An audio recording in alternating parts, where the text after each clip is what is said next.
Hi, my name is Emily. Welcome to or back to my channel. So as you can tell by the title of this video, I'm going to be talking about my experience of getting summoned to jury selection. If you're new here, I would love it if you subscribe. If you're going through the same experience and you have no idea what goes on in a jury selection, just like I had no idea when I received the letter. If you find this video helpful at all, I would love it if you gave it a big thumbs up. And without further ado, let's get into the experience. So back in February 2021, so a few months back, I received a letter in the mail, and this is what the letter looks like. So I received a letter in the mail, and it basically just says, the top of the paper says juror summons, and then the first line of the letter says, you are hereby summoned to attend the Court of Queen's Bench of Alberta for jury selection at the, and then it gives you the date, the address, and then a whole bunch of steps of what goes on in the jury selection. So when I first received the letter in the mail, I was completely like thrown off. I was like super nervous. I was like, bro, did I do anything? Because it's like coming from like the courthouse, right? So it seems like super professional, and I was just like, bro, did I like do something? Am I in trouble? No one in my family has ever experienced being summoned to jury selection,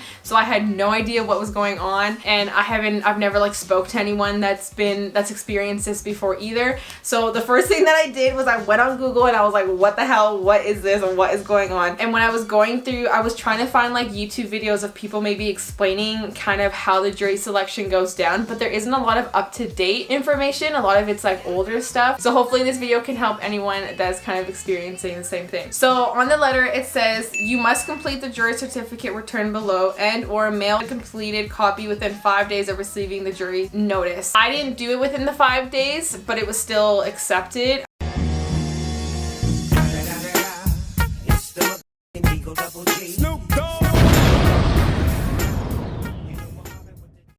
Because I hadn't checked my mail for like a week. So when I saw the date of when I received it to when I was supposed to reply, it was past the 5 days, but I still responded because it's like mandatory to respond. You can't just like ignore it. So when you receive the letter, you have to respond back. You can either go online, they give you a website on the form where you can fill out your information, or you can mail the letter back to them, like fill up their information and mail it back to them, or you can, I think it's just mail and online are your only two options. Yeah, so I feel like my first advice that I would tell you if you are going through this is read everything before you like freak out, before you like make any moves. Just read everything. Read the papers front and back. This one I can show because there's no information on it, but the back basically is just a whole bunch of reasons why you could be exempted from the jury selection, like if you didn't want to do it. And there's a whole bunch of reasons that they give you that would qualify for an exemption, otherwise you have to go. So once I was done reading everything, I went online and I went on the website and I filled out my information, and then you basically just sent it in. I didn't talk to anyone. I didn't like phone anyone or ask anyone questions. I just sent it in and it said, thank you for completing this. So they sent me the letter back in February, but the jury selection wasn't going to happen until April. So they do give you enough time in order to like book work off, or if you need to find like a sitter for your kids or something like that, they do give you a significant amount of time to kind of figure that out so that you don't miss the date. And I don't think you have the option of missing it again unless you're under the exemption. So what happens is after you send in your letter or you do it online, they tell you that you have to call this certain number. So like here they have a number after 2 p.m. the day before the jury selection. I tried to do it at like 1:50 I think it was, and it didn't work. I think that it sent me to like an answering machine, so it has to be after 2 p.m. After 2 p.m. once you call the number, what happened to me was I called the number and it sent me straight to an automated message. I didn't actually speak to anyone. It was just a machine telling me, yes, you are still required to come, because it says on here, a recorded message will let you know if you are required to attend the jury selection. So I guess some people might not be required. I don't know like how they choose that, but when I called it on April 22nd, once I got the automated message, I was like, oh my god, okay, what's gonna what do I wear? Like, do I need to like pack food for the full day? Like, how long is it gonna be? That's kind of like the questions that I was wondering, and there wasn't a lot of information online about it. The next day, 8:30 a.m. You do have to arrive a little bit early because you do have to go through like security. So imagine like, you know, when you know the like security what's it called, like the security things that you like walk through when you're like going through an airport, and you have to like take out all your like phone and gadgets and stuff and like put it in like a bucket, and you have to like walk through that thing. The exact same thing happens. You have to bring in the one copy of your jury selection form and a piece of ID. So when I walked into the building in Calgary, it was held at the Big 4 building. Because of COVID, I guess it would have been like in an actual courtroom, which would have been so cool to experience, but because of COVID, they had to hold it at the Big 4 building here in Calgary. You go in and you just like show them them that like you have been summoned to like jury selection. Before I arrived, I had looked up online. There was like something that said show up in like interview attire, clothing that you would wear to like go to an interview, like professional. And then someone also said don't bring your phone in because they don't allow you to bring your phone in. Huge mistake. So when I walked in, you have to again go through the security thing, and then they direct you to like this lady, and she just like double checks your form, and then they ask you, are you a Canadian citizen? Are you over the age of 18? And one more question, I don't remember what the last question was, but you basically just like yes, yes, yes. And then after they just double check your forms and everything, they give you a little tiny card which has your name, your address, your city, and then what you do as for work. And then at the bottom of this little tiny card there's a 9-digit number, and that's the number that they're going to identify you as. They don't call you out by your name just for like privacy reasons, stuff like that. So I got there at, I think it was like 8:20, and it said that it was like gonna start at 8:30, right? But then we had to sit in a room. It was just a huge room with a whole bunch of chairs. It was like more than 100 people there. There was a lot of people there. We had to wait until like 10 in the morning until the judge showed up. So like an hour and a half. I was just sitting down in this chair facing this wall. There was like nothing going on. There was just a whole bunch of people just like in this empty room. And I left my phone in the car because I had the impression that we weren't allowed to bring our phones in. And I was so bored, like an hour and a half just like sitting down staring at a wall. Like there wasn't even like music in the building or like the news or anything. It was so boring. So bring your phone or bring a book, bring something to do, because it's a lot of time just like sitting there waiting. And so at 10,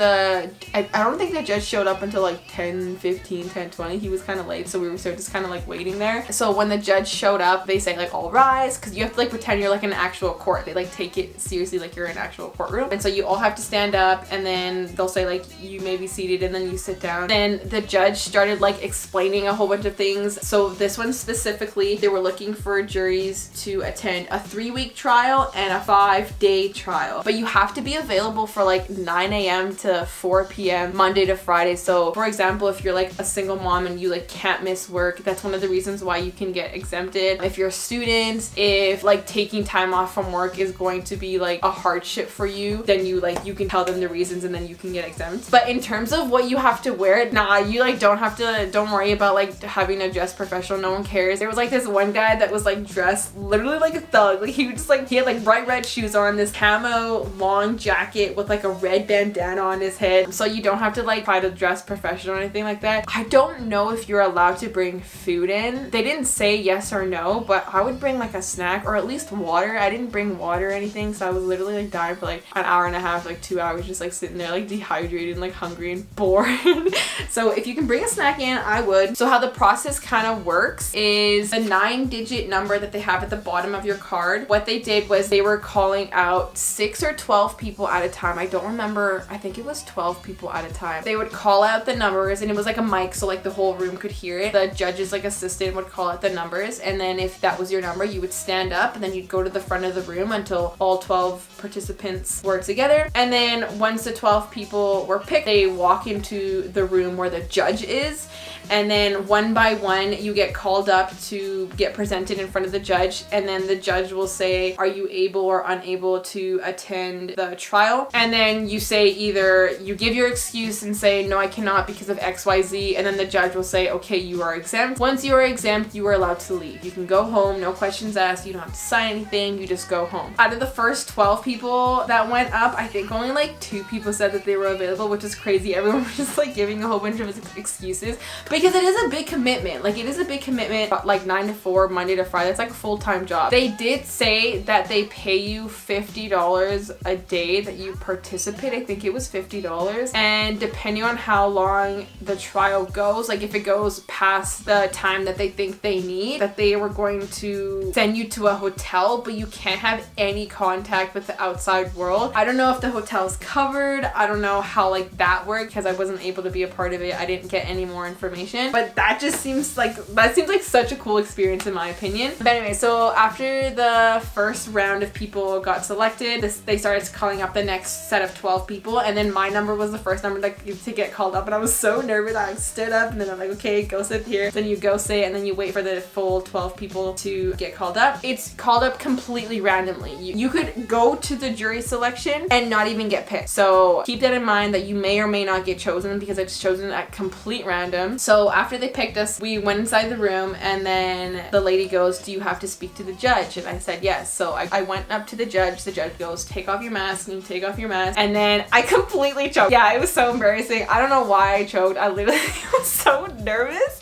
I don't know why. There were just like so many people like in a room staring at you. And anyways, I'm just not very good with like public speaking in front of people. Yeah, I wasn't able to do it because I had exams the week that they were starting the 3-week trial. But if I didn't have school, I 1000% would have done it. I feel like if you have the choice to do it, if you ever get summoned to jury selection, like do it. I feel like it would be such a cool experience. And for me especially, like having a psychology degree, like a psychology background, I feel like seeing the different perspectives of like the trial and like the people, like the victim and the defendant and stuff would have been so cool. And the other thing was the 3-week trial was a murder case. Like what? Like imagine just like being in a room, like seeing everything happen and like seeing like how to make their decisions and like looking at the evidence would have been so cool. Like being like front row seat of a murder case, so cool. Another one of the reasons that you could get exempt from the jury selection is if you know anyone that's a part of the murder case. So they'll tell you the names of the victim, the defendant, and like anyone, like the witnesses and stuff. If you know anyone, you can let them know, and then that's like an automatic exemption. And then when they get there, so my reason was I'm a student, like I have an exam, I can't just like miss my exam. So then he was like, okay, you're exempt, and then I just left. No questions asked. Like I said, you just leave. But yeah, that's pretty much how it goes down. When I first got the letter, I was super intimidated. I was like, holy frick, what the heck is happening? How long am I gonna be there for? Are they gonna feed me? Do I need to, you know what I mean? There were just like so many questions because I had no idea what was going on. But it's really simple. You just, again, fill out your form, send it in, call the day before, see if you're still required to come in. If you are required to come in, arrive early, go through the security, wait for the judge, wait to see if you get called up. If you do get called up, tell them if you're able or unable to, and then bada bing bada boom, din done finito. That's pretty much it. I would have loved to have been a part of the actual trial, but it wasn't meant to be, obviously. But anyways, if you found this video helpful at all, I would love it if you gave it a big thumbs up, and let me know if you have ever been summoned and if you actually went through the trial. I would love to hear your experience. And if you have any questions, please put them down in the comments. I would love to answer them to the best of my knowledge, to the best of my experience. But yeah, that's all for now. Thank you so much for being here and for clicking this video. And until next time, I will see you then.